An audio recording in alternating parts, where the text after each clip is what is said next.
Welcome to The Explainer. Today, we are going to unpack a really powerful concept, something that completely reframes how we think about menopause. We're not just talking about a phase of life here, but a critical period of accelerated aging that has real, long-term consequences for a woman's health. So this quote really gets to the heart of what we're talking about today, the menopause premium. Think of it like a biological tax that your body has to pay. It happens as the ovaries, which are actually the very first organ system to show their age, begin to decline. And it's a price that's paid not just in one area, but across your entire body. Okay, so here's our game plan. First, we'll dig into why the ovary is such a unique sentinel organ. Then, we'll explore the price your heart and brain pay. After that, we'll look at the crucial timing for interventions, peek into the future of this science, and wrap it all up with a clear action plan. All right, let's dive right into our first section, the body's sentinel organ. So what does that even mean? Why are the ovaries basically an early warning system for your entire body's aging process? This is such a crucial point to grasp. Your ovaries age way faster than any other organ. And this whole process, it isn't just about fertility. Nope. It's actually a preview of the systemic aging that's coming for the rest of your body. They're kind of like the canary in the coal mine for your body's overall biological clock. And check this out. It's like your body is running on two completely different clocks. On one hand, you've got most of your body aging on this slow, gradual, pretty linear timeline. But then you have the ovaries, and their aging is on this super fast, steep curve. And that gap, that sudden cliff edge drop-off, well, that has profound consequences for every other system in your body. So just think about this for a second. The biological age of your ovaries can actually predict the age of your blood vessels years down the line. It's not so much about the number of candles on your birthday cake, it's about what's happening on the inside. This makes the ovaries a true sentinel for your future well-being. So that leads us right into the first major cost of this premium, the hit your heart takes.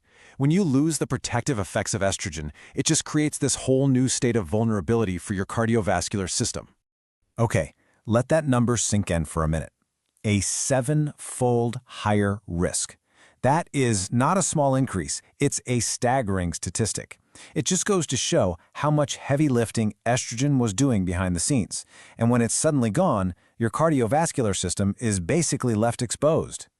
And look, this isn't just about one little thing changing. It's a cascade, a domino effect of negative shifts. Your arteries get stiffer. Your cholesterol profile gets worse. That dangerous visceral fat starts to accumulate around your organs, and your blood pressure goes up. I mean, it is the perfect storm for heart disease.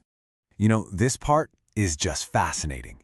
Even the classic symptoms of menopause, like hot flashes, are telling a much deeper story.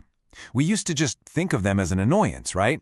But the data now shows they are actually external signals of internal vascular changes, and they're flagging women who are at a much higher risk down the road.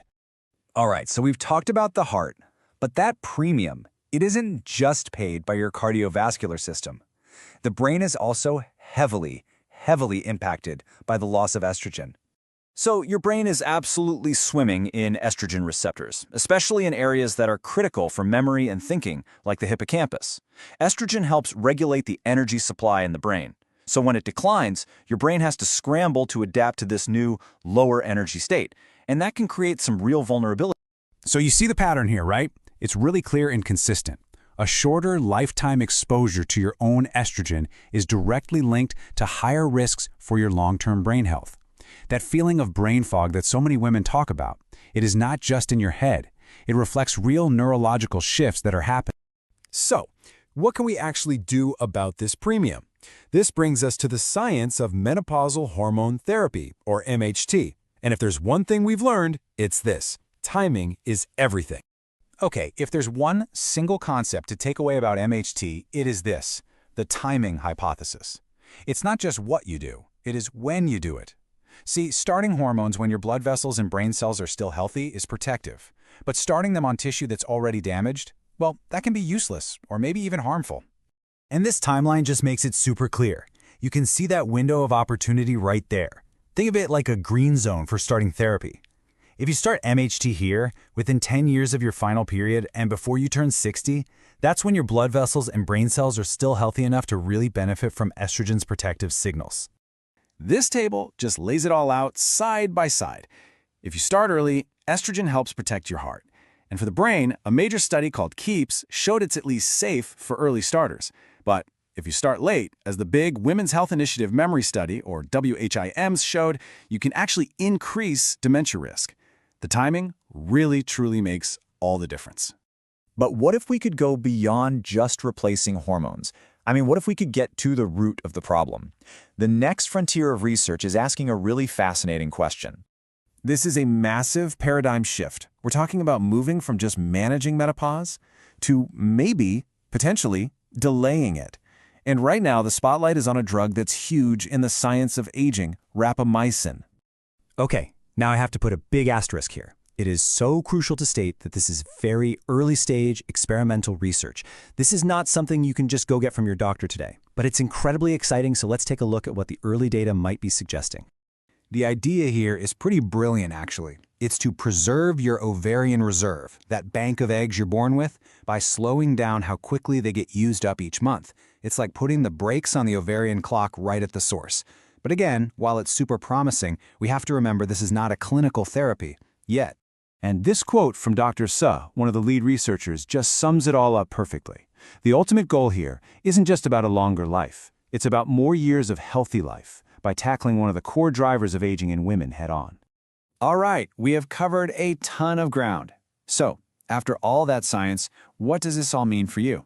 Let's distill this down into a practical, evidence-based action plan you can actually talk about with your doctor. Look, at the end of the day, it all boils down to these 3 steps. First, know your real cardiovascular risks by asking about advanced screening like lipoprotein A and a coronary artery calcium score. Second, have a serious conversation about the timing hypothesis and that critical window for MHT. And third, know the difference between proven therapy and exciting but experimental science. We can't stop the clock entirely, but we can be so much smarter about navigating this transition. The question is no longer just how we manage symptoms, but how we strategically protect our future self.